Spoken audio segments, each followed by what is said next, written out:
el orden. ¿Si me escuchan? No, teóricamente esta clase tenía que ser anterior a la otra, que es un poco como para terminar toda la parte de biología celular antes de empezar a tejidos, para ver un poco el cómo se estudia o cómo hacen los que investigan, los que hacen diagnósticos, los que utilizan estas técnicas para poder ver todo lo que decimos cuando describimos cada uno de los tejidos que hay o que existe. Entonces hoy lo que vamos a ver es especialmente lo que es una técnica histológica y lo que es la microscopía, o sea, el instrumento con el que vemos eso que decimos que forma parte de las estructuras.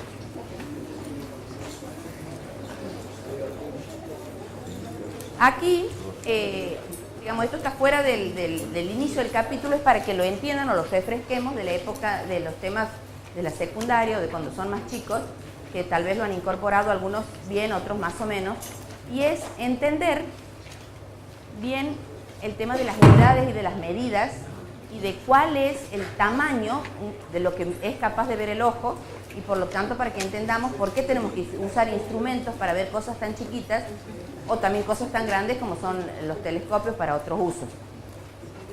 En una escala de las unidades, eso les quiero recordar como para que tengan claro cuando hablamos de medidas, a qué tan chiquito hablamos o qué tan grande nos referimos cuando estamos expresando en unidades de medida.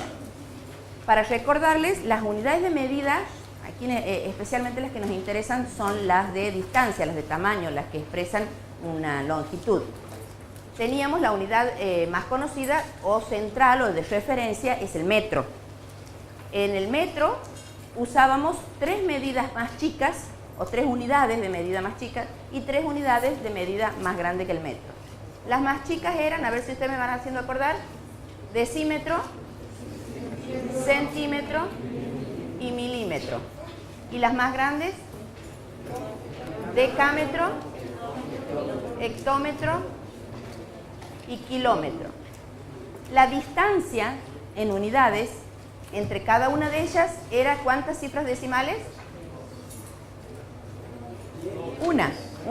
O sea, 10. Es un lugar de la coma. O sea, un metro es 10 decímetros, es 100 centímetros y es 1000 milímetros. Un metro es 0,1 decámetro, es 0,01 hectómetro, 0,001 kilómetro. Si voy a expresar este mismo metro en cualquiera de estas unidades. O sea, la distancia en unidades decimales, o sea, en 100, en 10, es 1, ¿verdad? Entonces, o dicho de otra manera, si yo he expresado la misma unidad. Para este lado aumento y para este lado achico o disminuyo. ¿Cuánto más chico? Un lugar en la coma. Entonces, si yo tengo cualquiera de las unidades que yo quiero expresarla hacia la derecha, si es que estoy expresando una de mayor tamaño, lo que tengo es que agregar ceros, ¿verdad? Si la tengo que expresar para el otro lado, reduzco.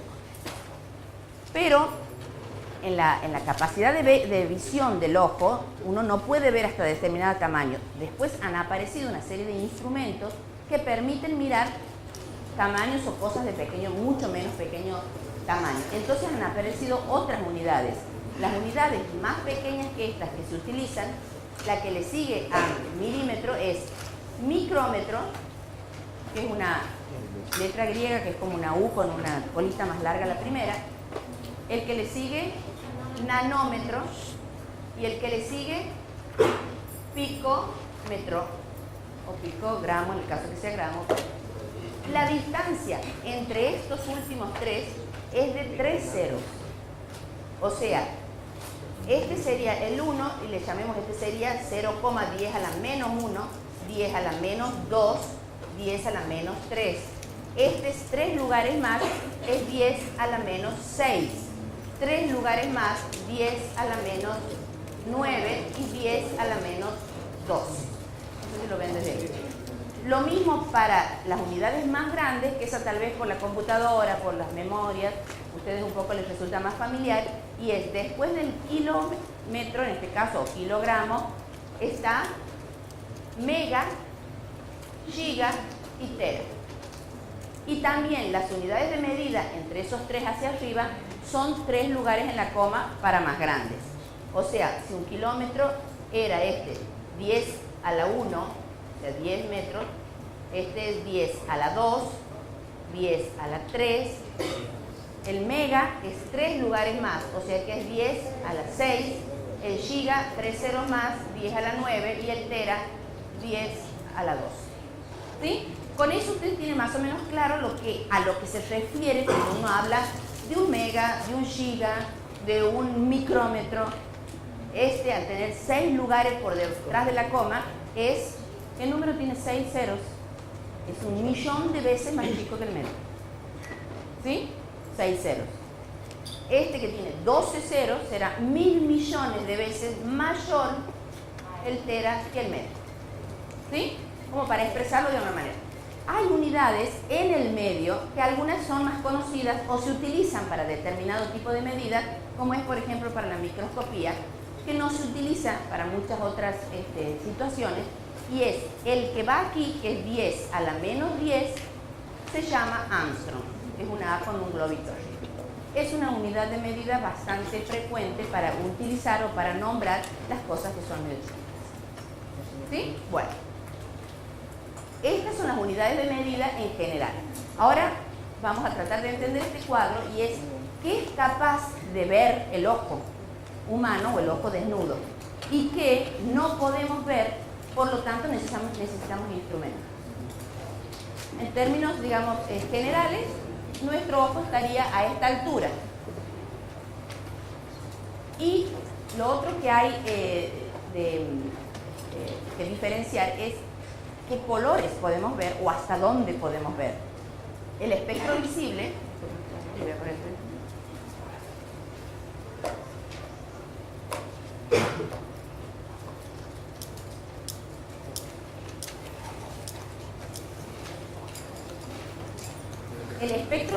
la luz tiene un rango de longitudes de onda. El espectro visible empieza hacia abajo en el color rojo y termina en el color violeta, es la dispersión de la luz, cada una de las longitudes de onda. Como nosotros vemos todas juntas, por eso vemos el color como blanco, y depende de qué absorbe o qué deja pasar, el color que advertimos o que vemos en la ropa o en las distintas situaciones o colores que se ven. ¿Qué pasa con los colores que están por debajo del rojo? Se llaman infrarrojo, no ve el ojo humano. Por encima del violeta es ultravioleta, tampoco puede ver el humano. O sea, el ojo humano tiene una capacidad de visión que va entre esas longitudes de onda, que es de 400 nanómetros hasta 700 nanómetros. Entonces, cuando uno utiliza solamente la microscopía óptica con el instrumento de visión que es nuestro ojo, debemos utilizar esas longitudes de onda porque son las que podemos ver en un microscopio. Y el tamaño es, aquí tenemos que introducir un concepto que es la capacidad o el límite de resolución, que es la capacidad que tiene o que tenemos de ver dos cosas separadas, o sea, como dos cosas juntas, distintas. Si yo tengo, y yo sé que tengo dos pelotitas, dos unidades o dos palitos, y los logro ver separados, los puedo seguir juntando. Y los sigo viendo separados, los puedo seguir juntando hasta un momento donde mi capacidad de visión no los permite ver separados, aunque estén separados en una distancia inferior a mi capacidad de resolución o mi capacidad de visión o límite de resolución. Entonces, ¿qué sería el límite de resolución? La menor distancia que me permite verlos como dos objetos separados. Cuando mi ojo desnudo no permite separar, yo ya no puedo distinguir formas, no puedo distinguir estructuras. Por lo tanto, si voy a estudiar un preparado o un tejido, no puedo ver tamaño menor a la distancia de dos objetos que los puedo ver por separado. Este era más que nada para que vean lo del espectro visible, infrarrojo y ultravioleta.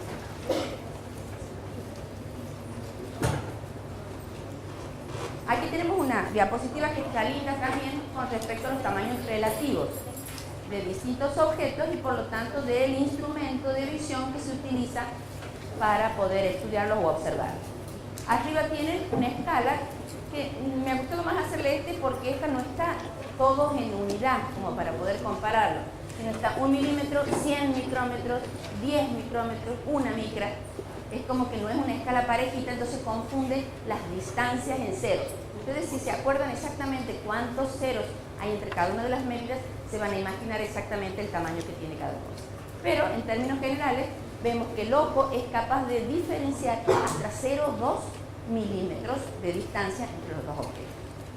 El microscopio óptico 0,2 micrómetros y el electrónico 0,2 nanómetros. Ya lo tenemos en una diapositiva como para que eso les quede grabado después. Aquí de nuevo es otra donde puede diferenciar. Obviamente que hay zonas que se superponen. El microscopio óptico ve cosas en detalle que también lo ve el ojo humano, pero tal vez con no tan detalle, que serían los lugares donde se superponen las fechas. O sea, no hay situaciones donde se ve solo con un determinado instrumento, sino que se puede ver de distintas maneras.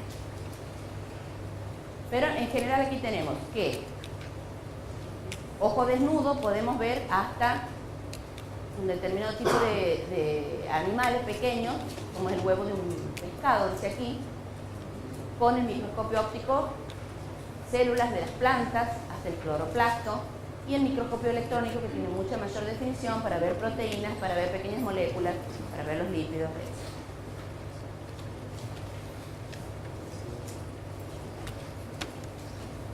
Nosotros estamos estudiando, entrando al área, el segundo bloque de la materia, que le llamábamos, esto lo hemos puesto, ¿no es cierto?, en el primer bloque, que es junto con la descripción de la célula, que es la parte de histología, que es el estudio de los tejidos.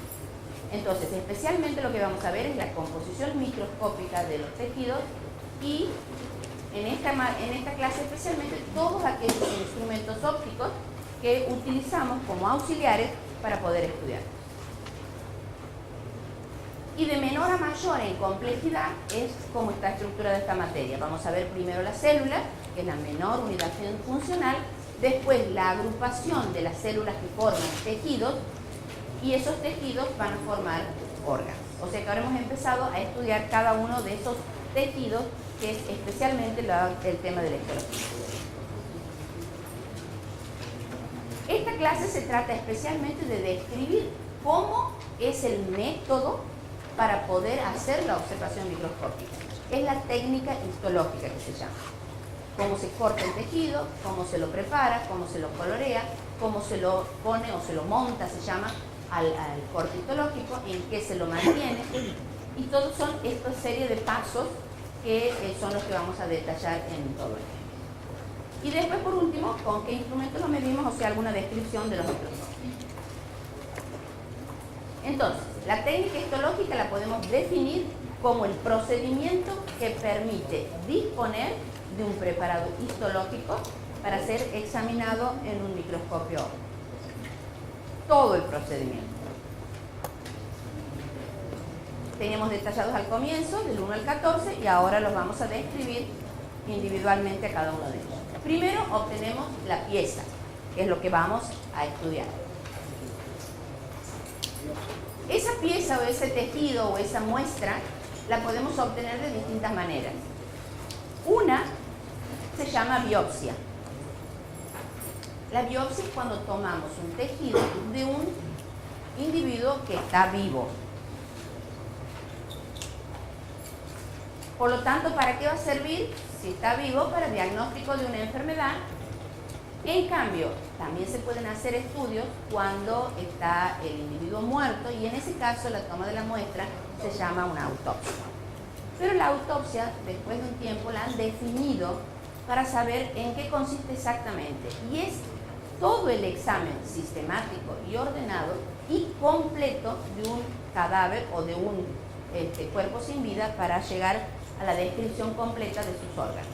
Entonces, es en un cadáver y tiene que ser completa para que se llame autopsia. Porque si no, tomar solamente una parte de un tejido de un individuo muerto se llama necropsia. Tal vez en la materia esta, o para nosotros, no nos cambia demasiado esa diferenciación. Para los que hacen la parte forense, sí es muy importante que los términos con los que se expresan sean iguales todos para saber que están hablando de lo mismo. pieza, ese pedazo de tejido, ese trozo de elemento que utilizamos para estudiar, no puede ser mayor de un determinado tamaño, porque si no, no se lo puede estudiar. Ese tamaño es no más de 3 a 4 milímetros. ¿Con qué se va a tomar la muestra? Con un bisturí o con hojas de afeitar, para que al tener mucho filo uno pueda cortar ese tejido sin comprimirlo, sin aplastarlo, sin alterarlo demasiado para que se pueda estudiar. El primer paso, luego que se obtiene la muestra, es la fijación. Esta fijación debe ser rápidamente hecha una vez que es tomada la muestra. La fijación tiene como objetivo evitar la destrucción. El primer objetivo o el primer motivo por el que se hace una fijación es para evitar los procesos que se llaman post-mortem. La célula, ustedes creo que ya lo hemos visto, tiene mecanismos para automorirse, para suicidarse cuando tiene errores o ha llegado al final de su periodo de la vida, que es la autólisis. Entonces, esos procesos de autólisis son con enzimas propias de la célula que la destruyen. Si nosotros la queremos estudiar y la célula está muerta, debemos frenar esos procesos para que las estructuras de la célula se mantengan intactas. Entonces, sí. ¿Autólisis es lo mismo que apoptosis? Apoptosis es una situación normal en una célula de un organismo vivo que esa ha terminado de funcionar, pero porque siguen las otras.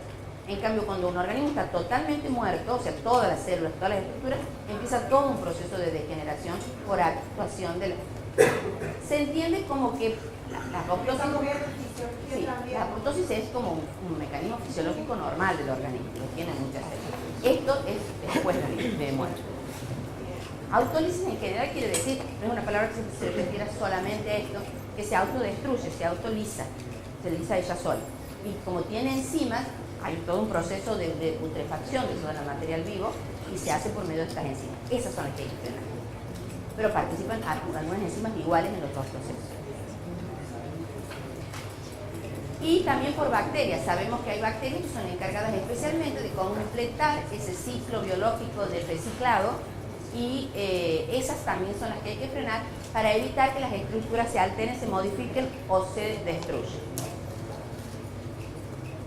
¿Qué otro objetivo tiene la fijación? Y es endurecer esos tejidos, endurecerla, esa membrana, para que nosotros la podamos cortar. Si la quieren estudiar, si la queremos estudiar, necesitamos hacer un corte lo suficientemente finito para que uno pueda permitirle atravesar la luz para poder ver esas estructuras. Entonces tiene que ser un corte muy finito y para eso necesitamos un tejido que es blando, que esté endurecido para poder cortarlo. Este proceso de fijación tiene ese objetivo. Ustedes, la mejor manera después de repasar esto es tener claro cuáles son los motivos o para qué sirve cada uno de estos pasos. Entonces, lo que quiero que les quede bien grabado es que la fijación tiene dos objetivos. Uno es mantener estructuras, evitar destrucción, y lo segundo es que se endurezca para poder cortar.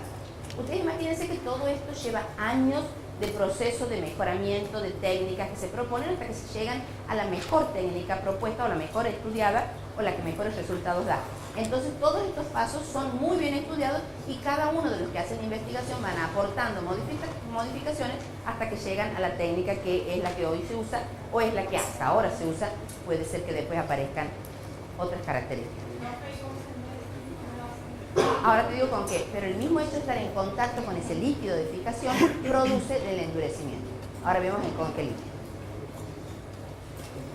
Entonces, la conclusión sería, la fijación, este proceso de fijación, mantiene las estructuras por un enlace, esta sería tu respuesta, cruzados entre las proteínas que lo que hacen es desnaturalizarlas. ¿Te acuerdas que la proteína, todavía no sé si habrán visto la parte de proteínas, que son los aminoácidos que tienen estructuras terciarias y secundarias? Entonces esa desnaturalización de la proteína hace que no se altere, se endurezca y le permita mantener la estructura para poder ser estudiada. ¿Cómo se hace? Ahí tenemos un dibujito de un frasquito con un tejido que ha sido recientemente extraído, sacado o cortado de lo que se quiere estudiar, y un frasquito que ustedes ven que tiene un líquido. Ese líquido es el líquido de fijación. Entonces lo que hay que hacer es sumergirlo en el líquido de fijación. no es bañarlo solamente de rociarlo o que esté en contacto, sino sumergirlo y debe pasar la relación del volumen, o sea, en cuánto lo vamos a sumergir. La relación es de 40 a 1. Si pesa 1 gramo, el tamaño de la pieza, ¿no? ¿eh? En función al tamaño, Al tamaño de la pieza. Han visto que casi todo lo que es sólido, a pesar de que sea sólido, uno le puede calcular el volumen que ocupa. Por lo tanto, el volumen es el que se refiere a esta relación. Debe tener una relación de 40 a 1. Imaginemos que esto tiene aproximadamente 1 gramo, por lo tanto tiene que ser 40 mililitros y para que esté totalmente embebido y sumergido para que pueda hacer el efecto de fijación. ¿Cuánto tiempo? Por lo menos de 24 a 48 horas. Y lo que nos va a dar la pauta de que la fijación está completa es el cambio de color. Un tejido que es generalmente es rojo porque ha tenido contacto con sangre o porque hay tejidos que son blancos, hay tejidos que son más transparentes, pero en general la presencia del color rosado a blanco es la que nos da la pauta de que la fijación se ha completado.